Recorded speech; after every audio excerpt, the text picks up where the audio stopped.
naman. Bili. Alaya! Si mami na video natin. Kaya, yun. Basta enjoy kasi pag Baya mangyari ganyan nito pala, ako mismo Daddy. nakakita sa kanya. Kalahati nito sa akin napunta. Alin? Kalahati nito, natin, sa akin napupunta. Ay, gabi. Kaya. Bad mood. Ay, sus.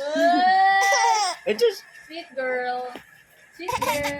Soft girl siya. Galing naman ang baby ko. Oh, di ba? Mahilig yan. Optimum Friday! Mahilig yan sa camera eh. Ako, alam mo na kung ano nangyayari dyan. Optimum Friday. Ay, miss, Mga sila na ganun- gumagamit mga ganun ng pa yung- cellphone, no? Maganon pa yung mata, Che, oh. Diba pag gumagamit nito, tinanggal ko lang sa pagkakataon kasi one. Hoy!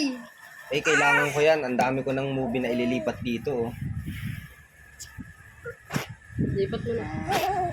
Hindi Daddy kasi nanonood ako. Para makanood tayo nila. Arvin bukas. Nanood pa nga. Oh my God. Hindi mo nabibili yung ano.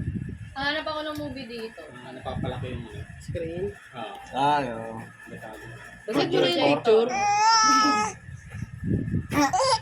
Projector yun. Maganda yun kung halimbawa, widescreen lang yung ano mo, ano, yung pader mo. Parang sino. Nakatunas na yun. Oh, yan. Maganda. Tapos dito yung projector. Ilaw lang yun, ganun yun. Diyan ka naman manonood. Maganda yung gano'n kasi walang theater ako. Ganun, ganun gamit Pag namin nagpagawa sa ko ng Germany. bahay, may theater. Na, baby, ganun gamit namin sa Germany. Kami sinubukan. Ano ko sa'yo? Kung ano yung sabi ko, projector. Ano, nakakahilo ka na naman mag